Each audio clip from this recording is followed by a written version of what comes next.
నారా చంద్రబాబు నాయుడు గారికి, గౌరవ మానవ వనరుల అభివృద్ధి, information technology, electronics and communication, real time governance శాఖ మాత్యులు శ్రీ నారా లోకేష్ గారికి,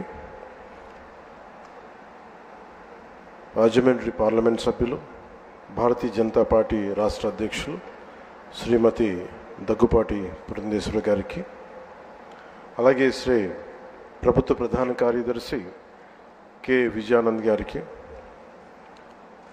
నా హృదయపూర్వక నమస్కారాలు.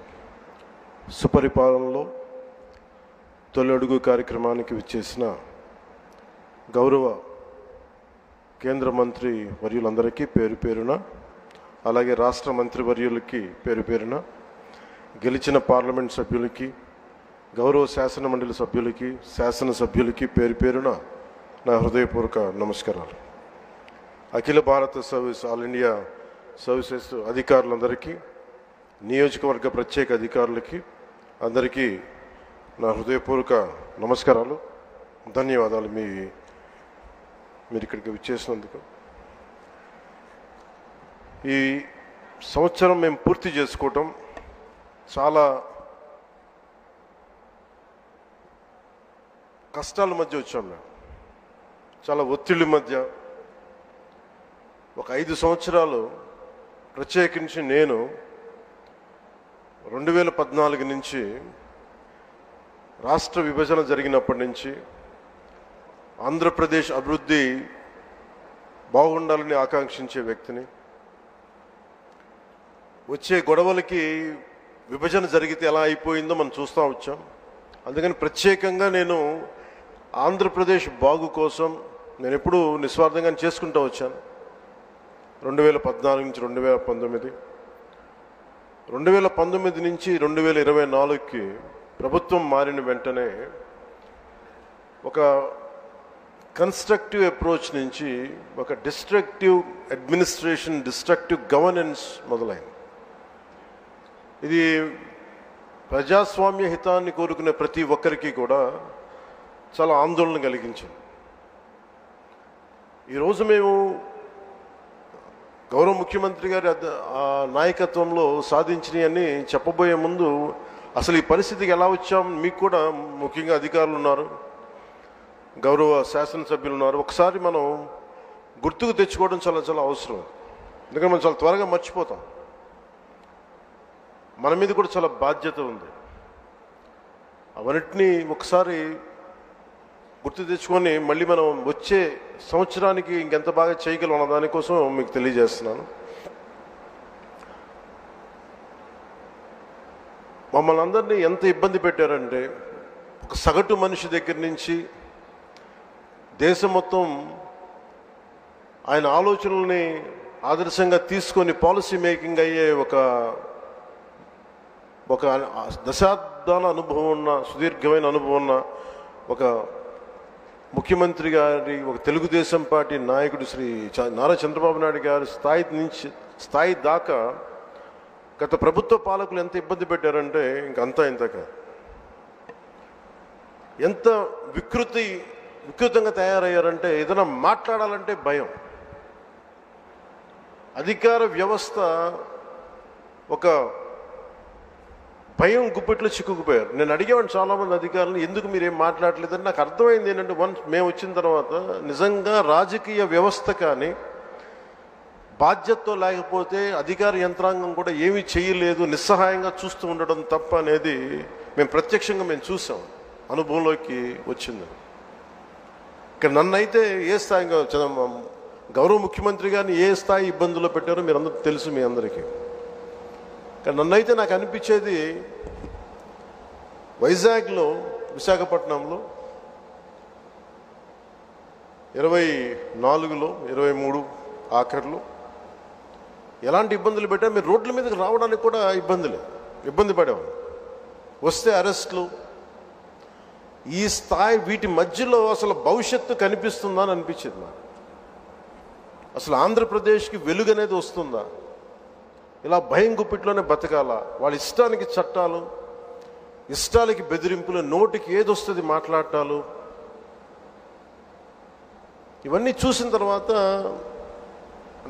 ముఖ్యంగా ఇక్కడ చాలామంది ఉన్నతాధికారులు అందరూ ఉన్నారు, నియోజకవర్గ అధికారులు ఉన్నారు, శాసనసభ్యులు మీరందరూ ఉన్నారు. కాబట్టి అది జరగకుండా కనుక కూటమి ప్రభుత్వం రాకుండా కనుక ఉండుంటే ఎలా ఉండేది ఆంధ్రప్రదేశ్ని ఒకసారి మన అందరం కూడా ఒకసారి ఆలోచించాలి వన్స్. ఎందుకంటే మేమందరం కూడా గౌరవ ముఖ్యమంత్రి గారి దగ్గర నుంచి, లోకేష్ గారి దగ్గర నుంచి ఎవ్వరం కూడా ఏదో ఒక నెపం గొడవ పెట్టి ఏదో ఒకలా ఇబ్బందులు పాలు చేసి ఇబ్బందులు పెట్టడానికి, జైల్లో పెట్టడానికి అలాంటి స్థాయిలోకి వచ్చేసారు. ఏదన్నా మాట్లాడదామంటే రౌడీ మూకలు, నిస్సహాయతతో కూడిన అధికారులు, లేదా వంతపాడే అధికార యంత్రాంగం, వీటన్నిటి మధ్యలో విలవిల్లాడిపోయింది రాష్ట్రం. ఏదైనా మాలాంటి వాళ్ళు వచ్చి మాట్లాడి చెప్దామంటే మమ్మల్ని అలా ఇలా ఇబ్బంది పెట్టలేదు, మా కుటుంబ సభ్యులతో సహా. వీటన్నిటి నేపథ్యంలో ఎన్డీఏ ప్రభుత్వం, సుదీర్ఘమైన అనుభవం ఉన్న చంద్రబాబు గారి నాయకత్వంలో తెలుగుదేశం పార్టీ, భారతీయ జనతా పార్టీ, జనసేన ఇవన్నీ కలిసి కూటమి ప్రభుత్వాన్ని ఏర్పాటు చేయడానికి, నిలబెట్టడానికి ముఖ్య ఉద్దేశం ఒక సుపరిపాలన అందించాలి, అడ్మినిస్ట్రేషన్ విత్ అన్ అకౌంటబిలిటీ, ఒక రెస్పాన్సిబిలిటీతో ముందుకెళ్ళాలి అన్న ఉద్దేశంతో మేమందరం ముందుకు వచ్చాం. ప్రజలు దాన్ని గుర్తించారు, ఆదరించారు. ఈ ప్రభుత్వానికి, ఈ కూటమి ప్రభుత్వానికి అండగా నిలబడ్డారు. ఆంధ్రప్రదేశ్ ఇప్పుడు స్వర్ణాంధ్రప్రదేశ్ దిశగా అడుగులు వేస్తుంది. ఈ మార్పు తీసుకురావడానికి ఒక యుద్ధమే చేయాల్సి వచ్చింది. ఆ పోరాటానికి ఫలితం వచ్చి ఏడాది పూర్తయింది. చీకటి నుంచి వెలుగులోకి ఇప్పుడిప్పుడే వస్తున్నాం. ముందుగా రాష్ట్ర ప్రజలకి తెలుగుదేశం, భారతీయ జనతా పార్టీ, జనసేన కూటమికి అద్భుత విజయాన్ని అందించిన రాష్ట్ర ప్రజలకి ఈ సుపరిపాలనకి ఏడాది వచ్చిన సందర్భంగా మేము మీకు ప్రత్యేకంగా కృతజ్ఞతలు తెలియజేస్తున్నాం.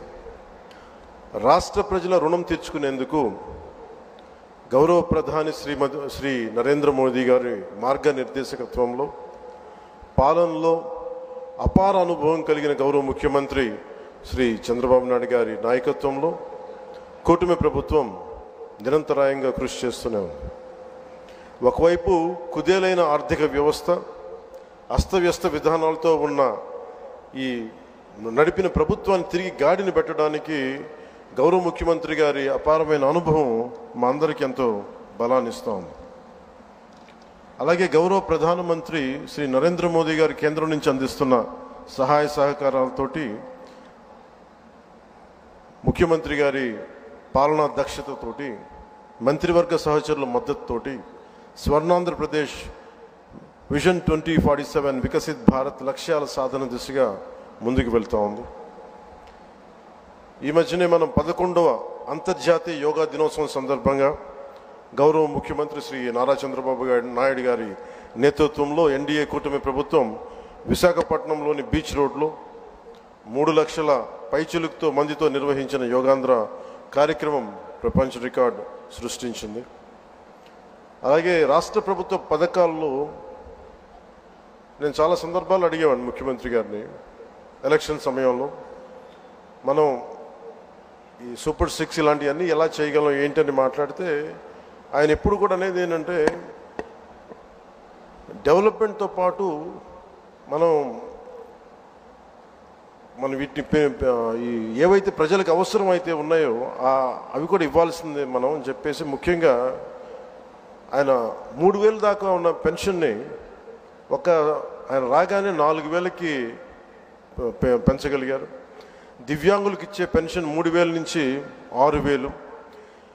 దివ్యాంగులు కొన్ని సంవత్సరాలుగా నా దృష్టిలో ఉంది, అందరూ ముఖ్యమంత్రి గారి దృష్టిలో ఉంది, మాకు పెంచండి అని అంటుంటే అది కుదరలేకపోయింది ఎవరికి, ఏ ప్రభుత్వానికి కూడా.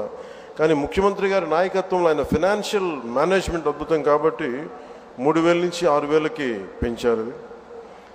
అలాగే ఈ సామాజిక పెన్షన్స్ చాలా అవసరం ఇవన్నీ చెప్పి వీటి కోసం 1,939 కోట్లు గత ప్రభుత్వం వెచ్చిస్తే కూటమి ప్రభుత్వం 2717 కోట్లు ఖర్చు చేస్తూ 63 లక్షల మందికి ఇది చేయూతనిస్తాం.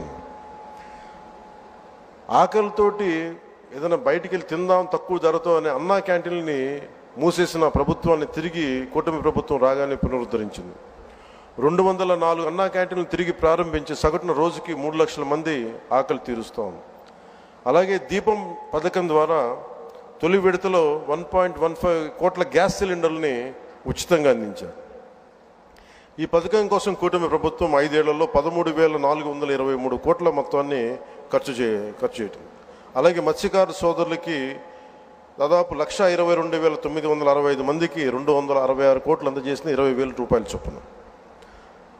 అలాగే నారా లోకేష్ గారు ప్రత్యేకించి ఆయన తీసుకున్న ఈ ఇరిగేషన్ ఈ శాఖల ద్వారా ప్రత్యేకించి నాకు వ్యక్తిగతంగా నచ్చింది అని చేసింది డొక్కా సీతమ్మ మధ్యాహ్న భోజన పథకం పెట్టడం.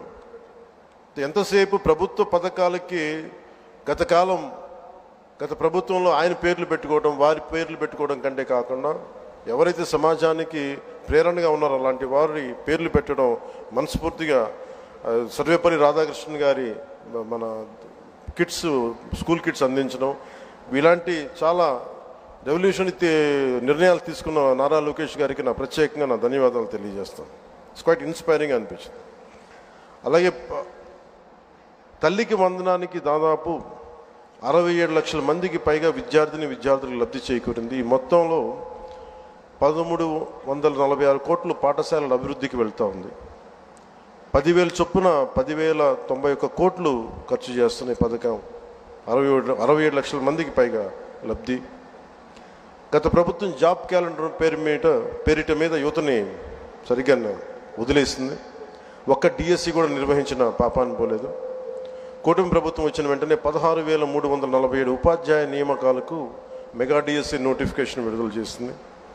వైసీపీ హయాంలో ఉపాధి కోసం యువత పక్క రాష్ట్రాలకు వెళ్ళిపోయే పరిస్థితుల్లో కూటమి ప్రభుత్వం నారా చంద్రబాబు గారి నాయకత్వంలో 20 లక్షల ఉద్యోగాల కల్పన దిశగా చాలా బలమైన ప్రణాళికలు సిద్ధం చేస్తూ ఉంది.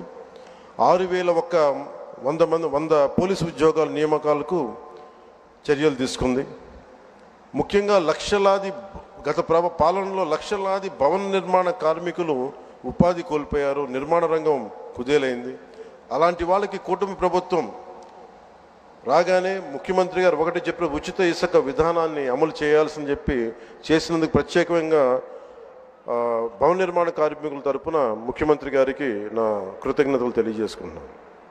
ఏడాది కాలంలో బ్రాండ్ ఏపీని పునరుద్ధరించడం ద్వారా 9.4 లక్షల కోట్ల పెట్టుబడుల్ని ఆంధ్రప్రదేశ్ ఆకర్షించింది.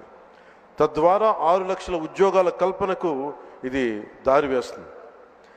గత 5 ఏళ్లలో గజానికి గొంతగా మారిన రాష్ట్ర రహదారులకు పునర్జీవం నింపుతూ 20,000 కిలోమీటర్లు R&B రోడ్లకి మరమ్మతులు చేసింది. వైసీపీ గత పాలనలో ల్యాండ్ యాక్ట్ని రద్దు చేసే ఒక ల్యాండ్ యాక్ట్ని తీసుకొచ్చింది. దాన్ని రద్దు చేసి కూటమి ప్రభుత్వం రాగానే చంద్రబాబు గారి నాయకత్వంలో ఆ యాక్ట్ని రద్దు చేసి ప్రజల ఆస్తులకి రక్షణ కల్పించే విధంగా చర్యలు చేపట్టింది. గత ప్రభుత్వంలో BC, SC, ST, minority sub plan నిధుల్ని సైతం ఇష్టారాజ్యంగా మళ్లించి వెనకబడిన వర్గాల వారికి ద్రోహం చేసింది. కూటమి ప్రభుత్వం సప్లాన్ నిధులు దుర్వినియోగం కాకుండా చేపట్టి ఆయా వర్గాల స్వయం ఉపాధి పథకాలకి వెచ్చిస్తూ ఉంది. ప్రత్యేకించి నేను పంచాయతీరాజ్ శాఖని నేను నిర్వహిస్తున్నాను కాబట్టి దానికి సంబంధించి కొన్ని చెప్తాను మీకు. పంచాయతీరాజ్ గ్రామీణాభివృద్ధి శాఖ బాధ్యతలు స్వీకరించిన వెంటనే సర్పంచులు తలెత్తుకునేలా మొదటి అడుగు వేయడమైంది. జాతీయ పండుగలైన స్వాతంత్ర దినోత్సవం, గణతంత్ర వేడుకలకు నిర్వహణకిచ్చే నిధుల్ని మైనర్ పంచాయతీలకు 100 నుంచి 10,000కి, మేజర్ పంచాయతీలకు 250 నుంచి 25,000కి పెంచాం. గ్రామాన స్వాతంత్ర గణ దినోత్సవ వేడుకలను ఘనంగా నిర్వహించుకునే అవకాశం కల్పించి ఆత్మగౌరవాన్ని కాపాడాం. సర్పంచుల ఆత్మగౌరవాన్ని. గ్రామ స్వరాజ్య సాధన లక్ష్యంలో ఒకే రోజున 13,326 పంచాయతీల్లో గ్రామ సభలు నిర్వహించి ఒక సరికొత్త రికార్డు సాధించాం. ఇది పల్లె పండుగ ద్వారా గ్రామీణ రహదారులకి ఒక కొత్త కళ తీసుకొచ్చాం. రైతులకి అండగా మినీ గోకులాలు, నీటి కుంటలు చాలా తక్కువ కాలంలోనే తవ్వించాం. మహాత్మా గాంధీ జాతీయ గ్రామీణ ఉపాధి హామీ పథకం ద్వారా రాష్ట్ర వ్యాప్తంగా 46,94,000 కుటుంబాల్లో 75,23,000 మంది ఉపాధి శ్రామికులకి వారి సొంత గ్రామాల్లోనే ఉపాధి కల్పించాం. 2024-2025 ఆర్థిక సంవత్సరంలో 5,10,000 కుటుంబాలకి 100 రోజులకు పని కల్పించాం. అలాగే ఈ అడవి తల్లి బాట కార్యక్రమానికి ప్రత్యేకించి గౌరవ ముఖ్యమంత్రి గారికి నా ధన్యవాదాలు తెలియజేస్తా ఉన్నాను.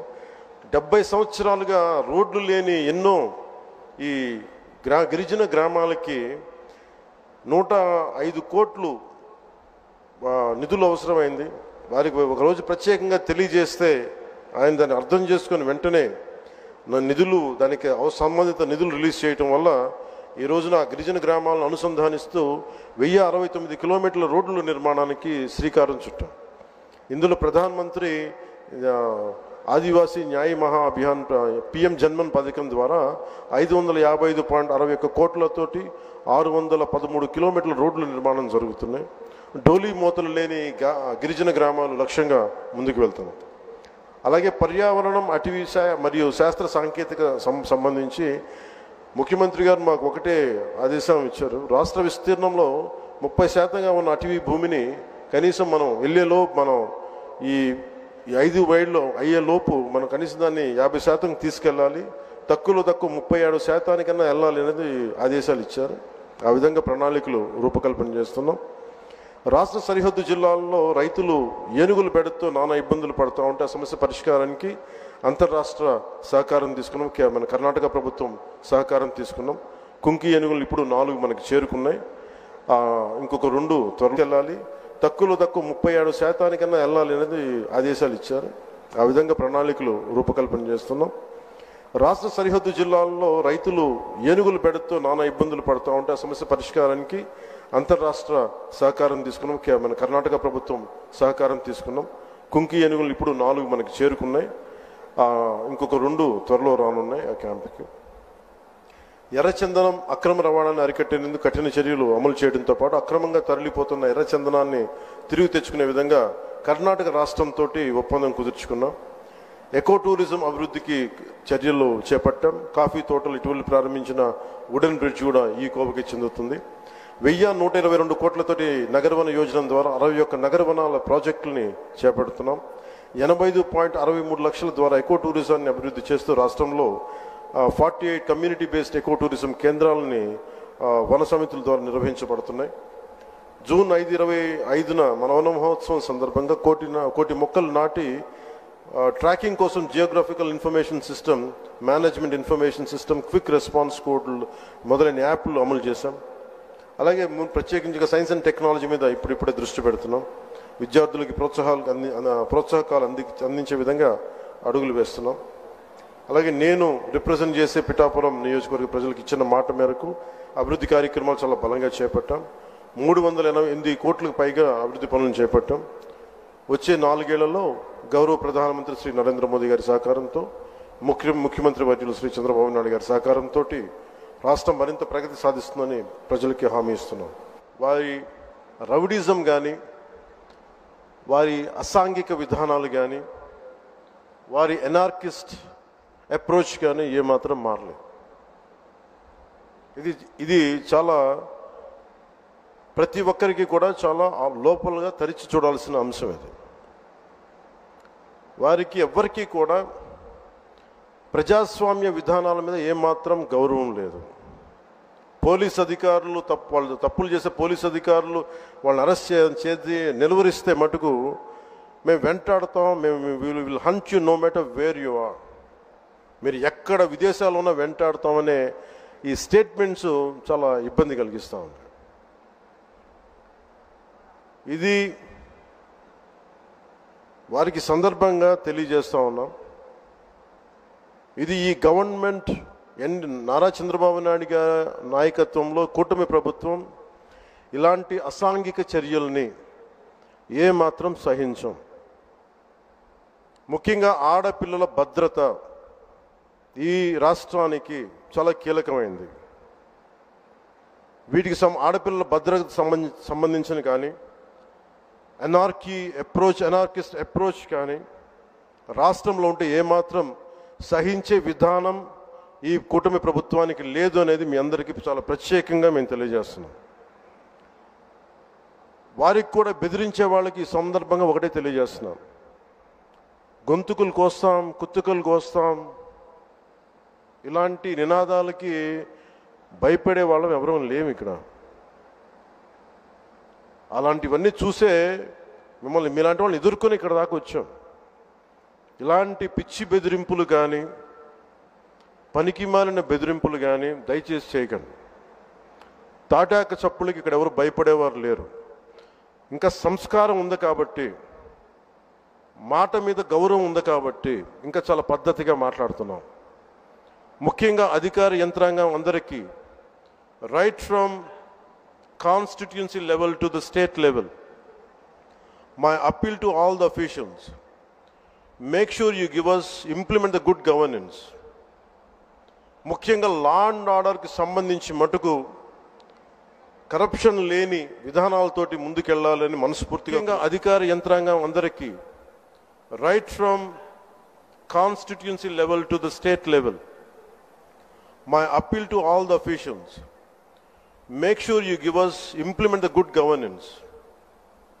ముఖ్యంగా లా అండ్ ఆర్డర్కి సంబంధించి మటుకు కరప్షన్ లేని విధానాలతోటి ముందుకెళ్లాలని మనస్ఫూర్తిగా కోరుకుంటా ఉన్నాం. అలాగే ఏ విధమైన ఇబ్బందులు కలిగించినా, చాలామందికి ఒక ఆలోచన ఉండొచ్చు, మళ్ళీ ఆ ప్రభుత్వం వస్తే ఏమవుతుంది, నా ప్రభుత్వం రావట్లేదు. ఇది ఎందుకు చెప్తున్నానంటే, ఇది I want to give you confidence, I want to empower you. ఎందుకంటే మేమందరం ఇంక సహించడానికి సిద్ధంగా లేవు ఇక్కడ. ఈ కూటమి ప్రభుత్వం తక్కువ మేము మాట్లాడుకుంది 15 నుంచి 20 ఏళ్ళు ఉండాలి. ఎందుకు అనుకున్నామంటే, ఆంధ్రప్రదేశ్ వికసిత్ ఆంధ్రప్రదేశ్గా ఉండాలి, వికసిత్ భారత్లో భాగంగా ఉండాలి. అంటే ఈ ఐక్యత చెడగొట్టే పరిస్థితుల్లో నేను లేను, ఎవరు కూడా లేవు. అలాగే ఇది గత ప్రభుత్వ పాలకులు కూడా ఇది గుర్తుపెట్టుకోవాలి. మీరు కనుక ఇలా అలాగే ప్రత్యేకించి రోడ్ల మీదకి వచ్చి బ్యానర్లు పట్టుకొని గొంతుకులు కూసేస్తాం, సినిమాలు చెప్పడానికి చాలా బాగుంటాయి ఇవి. నేను సినిమాల నుంచి వచ్చిన వాడిని, సినిమాలు చెప్పడానికి చాలా బాగుంటాయి. నిజ జీవితంలో అవి నమ్మి మోసపోకండి. కాలు మక్కిలు ఎరకొట్టు కింద కూర్చోబెడతాం. జాగ్రత్త, పిచ్చి వేషాలు వేయకండి ఎవరు కూడా. ఇవి సరదాగా ఉండే విషయాలు కాదు ఇవి. శాంతి భద్రతలను ఏమాత్రం క్షీణిస్తే చిన్నపాటిది కూడా సహించం, మీకు బలంగా తెలియజేస్తాం ప్రజలందరికీ కూడా. పిచ్చి మాటలు మాట్లాడకండి ఎవరు. సరదాగా లేం మేము ఇక్కడ. చాలా దెబ్బలు తిని వచ్చాం ఇక్కడ దాకా, చాలా దెబ్బలు తిని వచ్చాం. 5 స్టార్ హోటల్స్లో ఉన్నా కానీ రక్షణ లేని పరిస్థితిలో ఉండేది. రోడ్ల మీదకి లాక్కొచ్చి మహిళలను కూడా వీళ్ళు జైల్లో పెట్టిన వ్యక్తులు. అవన్నీ తట్టుకొని నిలబడ్డామంటే ఇంకా మేము సంస్కారంగా ఉండాలి. With the constitutional guide lines, with in the frame work of law ఉండాలి. కాబట్టి చాలా పద్ధతిగా మాట్లాడుతున్నాం. అనవసరంగా రెచ్చగొట్టకండి ఇవన్నీ ఇలాంటి మాట్లాడి. నేను తమిళనాడు సభలో కూడా చెప్పాను. అదేంటంటే సాధు మిరండాలు కాడుకోళ్ళదంటే, సజ్జనుడి కోపం వస్తే అడవి కూడా ఆపలేదనేది. అలాగే మాది మంచి ప్రభుత్వం. నారా చంద్రబాబు గారి నాయకత్వంలో ఉన్న కూటమి ప్రభుత్వం మంచి ప్రభుత్వం, మెతక ప్రభుత్వం కాదు. ఇది సమర్థవంతమైన ప్రభుత్వం, అభివృద్ధి చేసే ప్రభుత్వం, కానీ మెతక ప్రభుత్వం కాదు. ఇది పిచ్చి వేషాలు వేసే తొక్కి నారా తీస్తాం, గుర్తుపెట్టుకోండి. ఇది సంస్కారం ఇది సభకు కరెక్ట్ కాకపోయినా చెప్తున్నాను ఇది. ఎందుకంటే మేము చాలా దెబ్బలు తిని వచ్చాం కాబట్టి మళ్ళీ ప్రజల్లో భయాందోళన చేద్దామని పిచ్చి వేషాలు వేస్తే ఏ మాత్రం ఉపేక్షించాం. అధికారులకు కూడా మేము అదే అప్పీల్ చేస్తున్నాం. మీరు దయచేసి any anti constitutional, any anti government, please kindly take care and make sure you implement the law. Make sure it should be within the legal framework. Thank you. Jai Hind, Jai Bharat.